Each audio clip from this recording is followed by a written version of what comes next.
స్థానిక శాసనసభ్యులు బడేటి రాధాకృష్ణ చంటి గారు గత 10 రోజుల క్రితం ఈ ఏరియాలో ఈ పైవవర వంతెనకి మంత్రి కొలుసు పార్సార్థి గారు, పార్లమెంటు సభ్యులు పుట్ట మహేష్ కుమార్ యాదవ్ గారు, స్థానిక ప్రజాప్రతినిధులు అందరి సమక్షంలో కూడా 5 కోట్ల రూపాయలు స్మార్ట్ సిటీ గ్రాంట్ని శాంక్షన్ చేపించి శంకుస్థాపన పనులు కూడా ప్రారంభించడం జరిగింది. విషయం అందరికీ తెలిసినదే. కానీ ఈ యొక్క కృష్ణకాలువ పక్కన ఎవరన్నా మరణిస్తే వారు పెద్ద కర్మలు చిన్న కర్మలు చేసుకోవడానికి ఇక్కడ కీర్తిశేషులు వన్నూరెడ్డి వెంకటహరనాథ్ గారు గత 10 సంవత్సరాల క్రితం బ్రహ్మాండంగా స్లాబు అది వాటర్ సప్లైతో వారు సొంత నిధులతో వెచ్చించి ఇక్కడ నిర్మాణం చేపించడం జరిగింది. మరి ఈ రోజున ఈ వంతెన కార్యక్రమానికి అది ఆటంకంగా ఉండి అడ్డు తొలగించవలసిన పరిస్థితి ఏర్పడింది.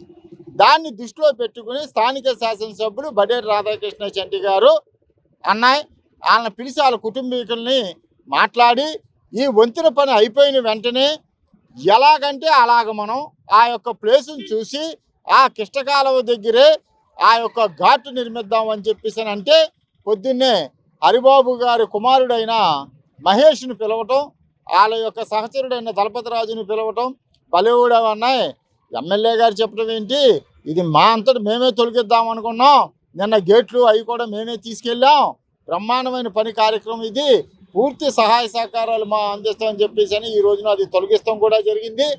మరి అందరికీ తెలిసిన విషయమే, ఈ రోజున అధికారంలో ఉన్న నాయకులు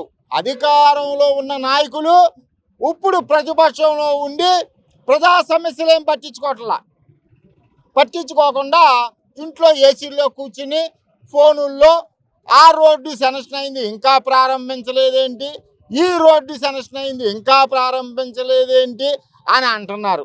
వాళ్ళకి ఒకటే ఉదాహరణ, మీరు అధికారంలో ఉన్నప్పుడు 5 సంవత్సరాల్లో ఏలూరు అసెంబ్లీ నియోజకవర్గంలో ఒక గుంత పూడ్చారా, ఒక రోడ్డు వేసారా? రేపు జూన్ 4వ తారీఖు సంవత్సరం అవుతుంది అధికారం వచ్చి. మరి ఎన్ని రోడ్లు వేసాము, ఎన్ని గుంతలు పూడ్చాము? బాలాజీ థియేటర్ రోడ్డు, పెరుగు చెట్టు రోడ్డు, గడియార స్తంభం కాడి నుంచి కనకదుర్గ కట్పీ సెంటర్ వరకు కూడా, గజ్జిలవారి చెరువు రోడ్డు, అలాగ చెప్పుకుంటూ పోతే బ్రహ్మాండంగా రోడ్లు. ఈ రోజున 7-8 కోట్ల రూపాయలు పెట్టి బిషప్ గారు రోడ్డు సీసీ రోడ్డు, అలాగే అటు పక్కన చర్చి, ఆ చర్చి కాడి నుంచి సంజీవరి స్కూల్ వరకు కూడా అదొక రోడ్డు. మరి అలాగే సినారపేట, మరి ఎంతోమంది నాయకులు పరిపాలన చేసిన నాయకులు ఆ ఏరియాలో ఉన్న వాళ్ళు మర్చిపోయారు. ఈ రోజున దానికి కూడా చంద్రబాబు నాయుడు గారు స్వయంగా గ్రాంట్ మంజూరు చేయటం అయింది. ఆ రోడ్డు అయిన వెంటనే సినారపేట రోడ్డు అటేపు అయిన వెంటనే బిషప్ రోడ్డు అయిన వెంటనే ఈ వంతెన కూడా నిర్మాణం మొదలు పెడతారు. ఎందుకంటే ఈ వంతెన నిర్మాణం మొదలు పెడితే అటు దారి ఆగిపోద్ది, రహదారి. అందువల్ల ఆ రహదారి అయిన తర్వాత ఇటు బ్లాక్ చేసి అటు దారి వదిలి ఇలా చేద్దామన్న ఉద్దేశంతోనే అది పని ఆపారు. దయ ఉంచి ఎవరైనా సరే ప్రతిపక్షం వల్ల మేము విమర్శించొద్దని అంటల్లా, గొంతులు ఎత్తొద్దని అంటల్లా, ప్రజల్లోకి రమ్మంటున్నాం. ప్రజల్లోకి వచ్చి అయ్యా మేము అది చేసాం అధికారంలో ఉన్నప్పుడు, మీరు ఎందుకు చేయట్లేదు అని మమ్మల్ని అనండి.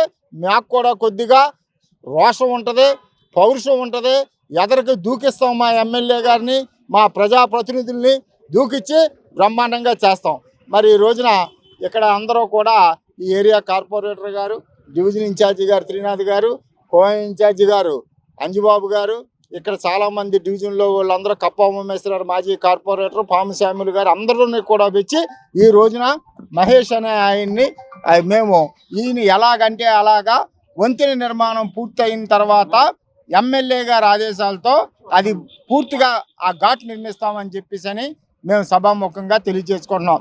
మరి జూన్ 4వ తారీఖున ఏలూరు అసెంబ్లీ నియోజకవర్గంలో మేము ఒక కార్యక్రమం మొదలెడుతున్నాం. జూన్ 4వ తారీఖునే రాష్ట్ర ప్రభుత్వం అధికారంలోకి వచ్చింది. దాన్ని నేను ఎమ్మెల్యే గారు చేసినా చేయకపోయినా నేను ఒక 1000 మందితో జగనాసుర విమోచన దినోత్సవం, ఏంటండి జగనాసుర విమోచన దినోత్సవం అని ఏలూరు అసెంబ్లీ నియోజకవర్గంలో మేము చేపడటం జరుగుతుంది. ఒక 20 సంవత్సరాల క్రితం మా నాన్నగారు వన్నెవరెడ్డి వెంకట హరినాథ్ గారు అపరకర కర్మలు చేసుకునే నిమిత్తము ఒక రేవు నిర్మించారండి. ఇప్పుడు ఈ రేవు ఈ బ్రిడ్జి మూలన దాన్ని తీసేయడం జరిగింది. మన ఎమ్మెల్యే గారు బడేటి చంటి గారు దీన్ని కలగజేసుకుని మీకు ఇది వరకు ఈ రేవు ఏ విధంగా అయితే ఉందో అదే విధంగా రేపు బ్రిడ్జి కట్టిన తర్వాత దాని కింద కూడా ఏర్పాటు చేద్దామనేసి నాకు కబురు పెట్టారు. నేను దానికి సంపూర్ణంగా అంగీకరించి ఈరోజు వెంకటరత్నం గారితో దళపతిరాజు గారు ఇంకా మా కార్పొరేటర్లు వీళ్ళందరితో వచ్చి ఇక్కడ ఈ ప్రెస్ మీట్ పెట్టడం జరిగింది. ఇది ప్రజలకు ఎంతో ఉపయోగకరమైంది కనుక ఎమ్మెల్యే గారు కూడా దీనిని చక్కగా ఇదివరకు ఉన్న దాని మీద కంటే ఎక్కువగా అభివృద్ధి చేసి ఇక అందరూ కూడా అపరకర్మాలు చేసుకోవడానికి ఇతరత్ర కార్యక్రమాలు చేసుకోవడానికి ఉపయోగించుకోవడానికి బాగుంటుంది అనేసి నేను ఈ విధంగా ఆడికి నా కృతజ్ఞతలు తెలియజేసుకుంటున్నాను.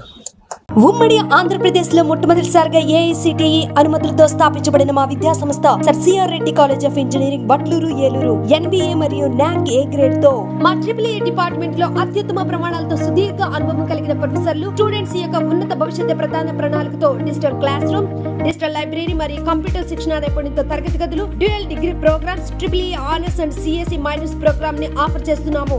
Industrial internship, international certification programs నిర్వహించబడను. ప్లేస్మెంట్స్ కొరకు సిఆర్టీ క్లాసులు నిర్వహించబడను. అడ్మిషన్ కొరకు సంప్రదించండి సర్ సిఆర్టీ ఇంజనీరింగ్ కళాశాల అటానమస్ ఏలూరు.